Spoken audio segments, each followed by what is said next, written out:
Bom dia, nono ano. Vamos iniciar mais uma aula de filosofia. E na aula de hoje nós vamos estudar sobre o tópico ética e cidadania. Então, está aí na página 21, vocês já podem abrir o livro para acompanhar o conteúdo. Na aula passada, na última aula, nós vimos um pouco a respeito da justiça, os conceitos de justiças criados aí pelo filósofo Aristóteles, em que consistia a justiça distributiva, a justiça comutativa e a justiça corretiva.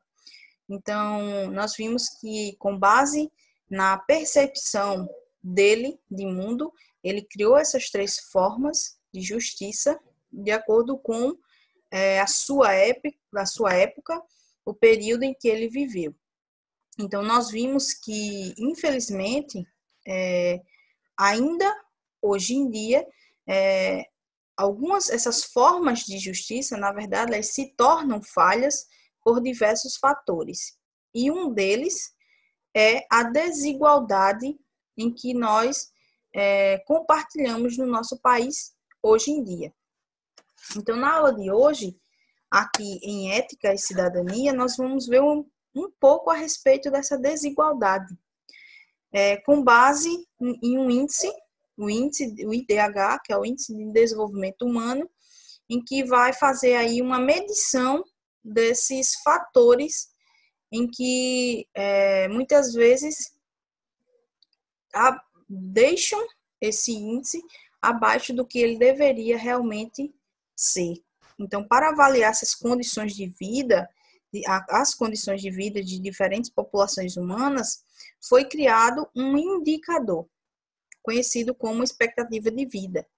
Então, por meio do cálculo de quantos anos em média vivem as pessoas de um determinado local, esse indicador ele aponta a provável duração da vida de uma criança que irá nascer naquele local. Então, com base nesse indicador, é possível deduzir alguns dados importantes sobre as condições de vida de uma população. Afinal, para viver mais e melhor, é necessário ter acesso a direitos e serviços essenciais, como saneamento básico, saúde, educação, atendimento à saúde, moradia, cultura e lazer. Além disso, a expectativa de vida das pessoas está diretamente relacionada aí com essa qualidade dos serviços oferecidos a elas. Ou seja, em países em que todos esses serviços e direitos são oferecidos de forma igual a todas as pessoas, a expectativa de vida dessas pessoas ela tende a ser maior do que em outros países que não como é o exemplo aqui do nosso país, o Brasil. Então, o índice em que é citado aqui é o IDH. A sigla IDH, ela significa o Índice de Desenvolvimento Humano, como eu falei para vocês, e é um índice que foi criado pelas Nações Unidas para classificar países em termos socioeconômicos. Então, esse índice ele avalia não somente o tamanho da economia daquele país, como também a qualidade de vida da sua população. Então, esse índice ele leva em conta a expectativa de vida, a renda per capita e também a taxa de escolaridade e também outros fatores que medem a qualidade de vida da população.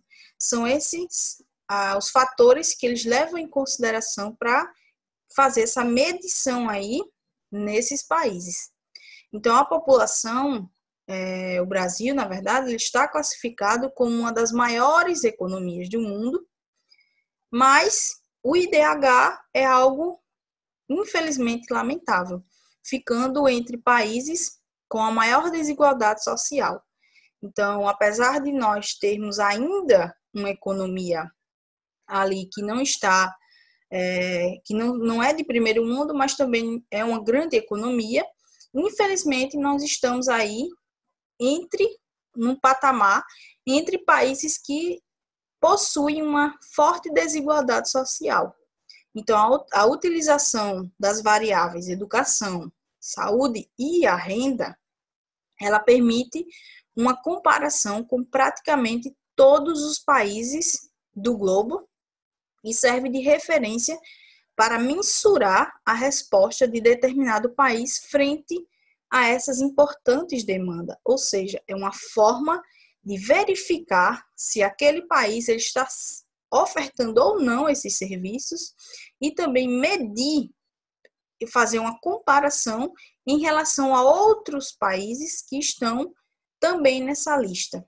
Afinal, aliás, são todos os países do globo que fazem parte dessa lista. Passando aqui, como eu falei para vocês, os três fatores, os três pilares, na verdade, que são utilizados pelas Nações Unidas, é a saúde, o conhecimento e o padrão de vida. Então, dentro desse pilar saúde, é avaliado a expectativa de vida de cada cidadão daquele país. O conhecimento vai ser aí avaliado o que é formado pela média dos anos de estudo de cada pessoa, comparada aos anos esperados de escolaridade, ou seja, a quantidade, os anos que cada pessoa passa em sala de aula estudando. E também o padrão de vida, que é a renda bruta per capita por cada indivíduo. Então, esses são os três pilares em que as Nações Unidas utilizam de referência para fazer essa medição do IDH. O Brasil ele ocupa a posição 78. Aliás, ele ocupava a posição 78, ele passa aí para a posição 79, aí de uma lista de todos os países do globo, que fique bem claro. Então, com essa mudança aí na posição, ele ficou empatado com a Colômbia. Avaliando aqui na América Latina, ele ocupa a 4ª posição, que fica aí atrás do Chile, da Argentina e também do Uruguai. O crescimento no índice foi de apenas 0,001 ponto em relação ao ano anterior. Então, esses dados, ele foi de 2019, oferecidos em 2019, na verdade, e a gente vê aí, percebe que o Brasil, apesar de ter uma economia maior do que esses países em que ele está atrás, infelizmente, devido à nossa desigualdade, ele fica abaixo de países considerados com economia inferior à nossa. Passando aqui, eu coloquei alguns dados para vocês terem uma noção da diferença do Brasil em relação a países que ocupam aí os 3 primeiros lugares nessa lista do IDH, que é a Noruega, a Suíça e a Irlanda. Então, o IDH, vocês podem notar aí a diferença de 0,954, que é a Noruega que ocupa o primeiro lugar no ranking, para 0,761 do Brasil, ocupando aí a posição 79. Então, em relação à expectativa de vida, aqui a Suíça ela ocupa o primeiro lugar, em média 83,6 anos, e o Brasil 75,7 anos. Em relação aos anos esperados de estudo e também a média de anos de estudo, que aí se enquadra no pilar educação, a Noruega ela ocupa 18,1, a Irlanda ainda maior, 18,8, e o Brasil apenas 15,4 anos. Em média de estudo, a Suíça ela ocupa 13,4, a maior média, enquanto o Brasil ocupa apenas 7,8. Em relação à renda por ano, per capita ao ano, na verdade, o país que ocupa o maior índice, que ocupa aí o primeiro lugar, é também a Noruega, com 68,059, enquanto o Brasil apenas 14,068. Então, como vocês podem notar, esse pilar aí, esse parâmetro, tanto da renda quanto da educação, são os dois principais fatores que baixam o IDH do Brasil. Então, como vocês podem ter uma noção aí, a desigualdade em relação à renda e também à educação no Brasil, ela é extremamente enorme, ela é extremamente maior do que comparada a esses outros países que ocupam esses primeiros lugares aí no ranking. Então, infelizmente, a desigualdade no Brasil, ela é um dos grandes fatores que contribuem para que o Brasil caia drasticamente na lista do IDH. Eu trouxe aqui um pouquinho de uma entrevista que o economista Flávio Comim, atualmente ele é professor nas universidades de Barcelona e Cambridge. Então, ele traz aí que, infelizmente, essa distribuição de renda desigual, ele é um dos principais fatores que, associado também à educação, faz com que o Brasil ocupe essa posição, infelizmente, na lista do IDH.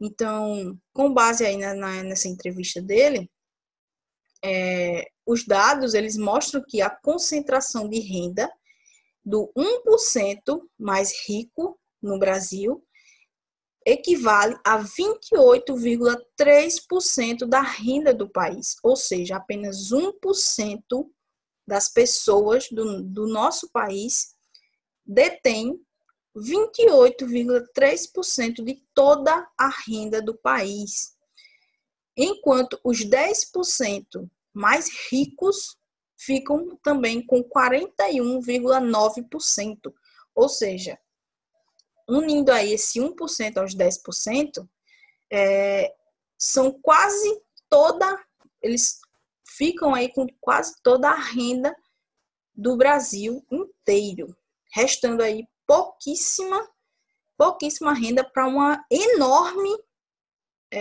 população que resta no nosso país. Então, a concentração de renda, segundo o economista, ela é brutal.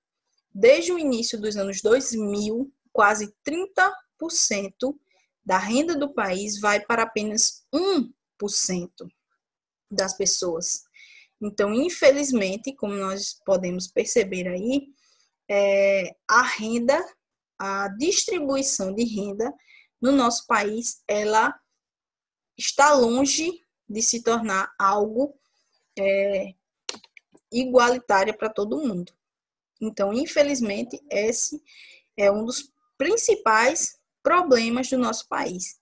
Então, trazendo aqui para os dias atuais, com essa pandemia, nós podemos perceber ainda mais o quanto essa desigualdade no país ela provoca tantos problemas, seja em relação à renda, seja em relação à saúde, principalmente a saúde, que nós estamos dando ênfase nesse momento, mas também em relação à educação, porque se a gente for pensar, infelizmente são poucos os alunos que estão tendo aulas nesse momento, que podem ter o privilégio de receber aulas em casa por meio da internet, enfim, de demais dispositivos. Então, infelizmente, tudo isso é consequência, é reflexo dessa desigualdade. Não é à toa que a nossa posição aí, ela ocupa a posição 79. Então, ainda de acordo com esse economista, para se entender o impacto desse indicador no Brasil, ou seja, dessa desigualdade, ela derruba a classificação do país nesse ranking geral em 23 posições. Ou seja, o Brasil ele desce 23 posições devido a essa desigualdade em que ocorre aqui no nosso país. Então, só para vocês terem uma noção do quanto isso impacta diretamente aí no nosso país, de modo geral. Então, trazendo aqui novamente o filósofo Aristóteles, né, e esse conceito de justiça em que ele criou, a justiça distributiva, principalmente, que é o que nós podemos relacionar aqui com essa aula de hoje, ou seja, que é essa justiça que deveria ser aplicada pelos governantes, distribuindo honras e riquezas conforme ao mérito, a fim de manter um equilíbrio entre os que ocupam igual posição. Ou seja, se nós vivemos em uma sociedade em que temos os mesmos direitos, em que todas as pessoas têm o mesmo direito, e por que essa justiça distributiva ela não é exercida de fato? Porque diante de todos esses dados, a gente pode perceber que, infelizmente, não é distribuído esses serviços essenciais para uma população de forma igualitária. Então, isso nos remete, de novo, àquelas perguntas em que a gente viu na última aula, que seria, por que há tantas desigualdades entre as pessoas? Seria possível estabelecer a igualdade entre elas? Como? Como a gente pode estabelecer essa igualdade? Como a gente pode exercer de fato essa justiça distributiva, principalmente entre essas pessoas? Se uma das formas de se entender a justiça é a de que todos sejam tratados de maneira igual, então por que aqueles que a entendem, aliás, há aqueles que entendem como uma oferta de tratamentos diferente às pessoas conforme as suas necessidades e os direitos específicos de indivíduos e grupos sociais distintos? Porque ainda há, infelizmente, essa desigualdade no Brasil. Então, de acordo com essa visão, se o objetivo da justiça é garantir o equilíbrio na distribuição de oportunidade entre as pessoas, por que ainda convivemos com tamanha desigualdade? O que está errado em relação a tudo isso que nós podemos presenciar? Então, essa é a reflexão da aula de hoje. Nós já vínhamos estudando um pouco sobre essas formas de desigualdade, de justiça e de injustiça, como aplicar essa justiça. E quando a gente está aí estudando sobre isso, a gente se depara, infelizmente, com todas essas barreiras aí em que podemos conviver aqui no nosso país. Então, eu espero que vocês tenham entendido a aula. A aula foi um pouco diferente, uma aula interdisciplinar, que infelizmente a gente não está em sala de aula para a gente discutir, para que vocês opinem a respeito sobre o conteúdo, mas espero que vocês tenham gostado. Qualquer dúvida, deixem no chat e até a próxima aula. Espero que estejam todos bem, certo? Até mais.